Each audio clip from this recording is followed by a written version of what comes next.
بسم اللہ الرحمن الرحیم۔ السلام علیکم ورحمۃ اللہ وبرکاتہ۔ اللہ پاک کے نام سے شروع جو بڑا مہربان نہایت رحم والا ہے۔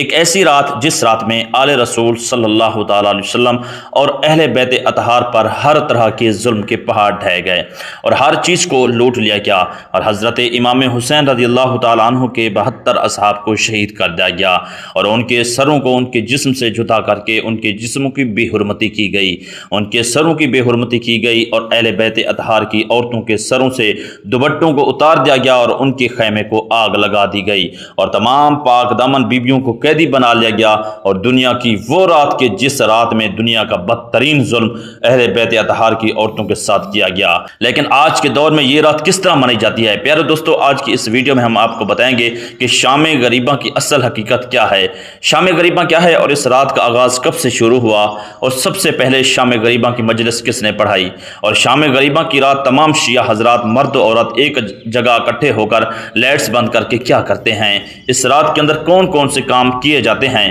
اس بات کے اندر کتنی سچائی ہے، اور اس رات کے اندر شیعہ حضرات مرد عورت جنسی تعلقات قائم کرتے ہیں۔ پیارے دوستو، ان تمام تر سوالات کے جوابات آج کی اس ویڈیو میں آپ کو بتائیں گے، لہذا آپ سے گزارش یہ ہے کہ اس ویڈیو کو اینڈ تک ضرور دیکھیے گا۔ پیارے دوستو، شام غریباں اس رات کو کہا جاتا ہے جو 10 محرم الحرام کا سورج ڈھلنے کے بعد شروع ہوتی ہے، یعنی 11 محرم الحرام کی رات، اسی رات کو شام غریباں کہا جاتا ہے۔ پیارے دوستو،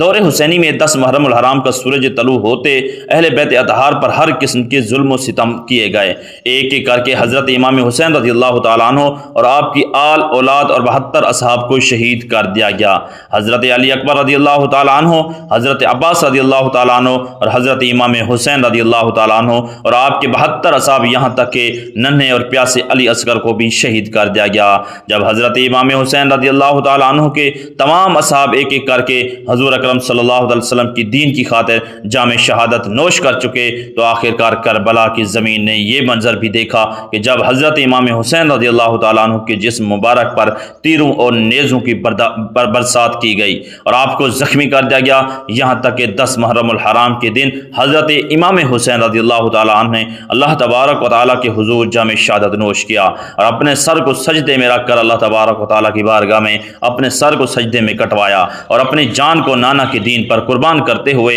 اس دین کو قیامت تک کے لیے زندہ کر دیا۔ پیارے دوستو، حضرت امام حسین رضی اللہ تعالیٰ عنہ کی شہادت کے بعد حضرت امام حسین رضی اللہ تعالیٰ عنہ کا گھوڑا ذوالجناح، جو کہ خود بھی زخموں سے چور ہو چکا تھا، اس کا پورا جسم خون سے بھر چکا تھا، وہ دوڑتا ہوا پاک دامن بیویوں کے خیموں کی طرف گیا، وہاں جا کر کھڑا ہو گیا۔ جب پاک دامن بیویوں نے ذوالجناح کے ماتھے پر خون دیکھا تو وہ لوگ سمجھ گئے کہ حضرت امام حسین رضی اللہ تعالیٰ عنہ اب اس دنیا میں نہیں رہے اور وہ جام شہادت نوش کر چکے ہیں، اور یہ جاننا تھا کہ پاک دامن بیبیاں زارو قطار رونے لگیں، اور پاک دامن بیبیوں کے خیموں کے اندر قیامت کا سماں بن گیا۔ حضرت امام حسین رضی اللہ تعالیٰ عنہ کی شہادت کے بعد جیسے ہی 10 محرم الحرام کا سورج غروب ہوا اور شام غریباں 11 محرم الحرام کی رات کی ابتدا ہوئی، تو یزیدی فوج نے پاک دامن بیبیوں کے خیموں پر حملہ کر دیا اور خیموں کو آگ لگا دی، اور پاک دامن بیبیوں کے سروں سے دوپٹوں کو اتار دیا گیا اور ان کی بے حرمتی کی، اور معاذ اللہ ان کو قیدی بنا کر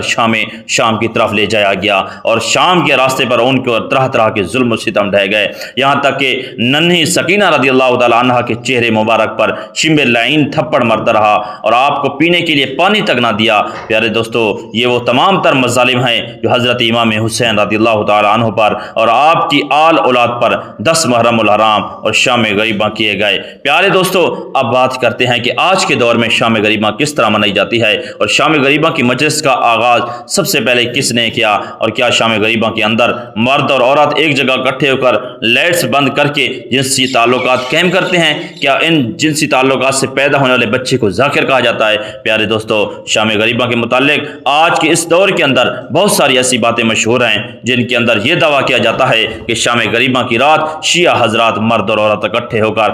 رات کو لائٹس بند کر کے آپس میں جنسی تعلقات قائم کرتے ہیں، اور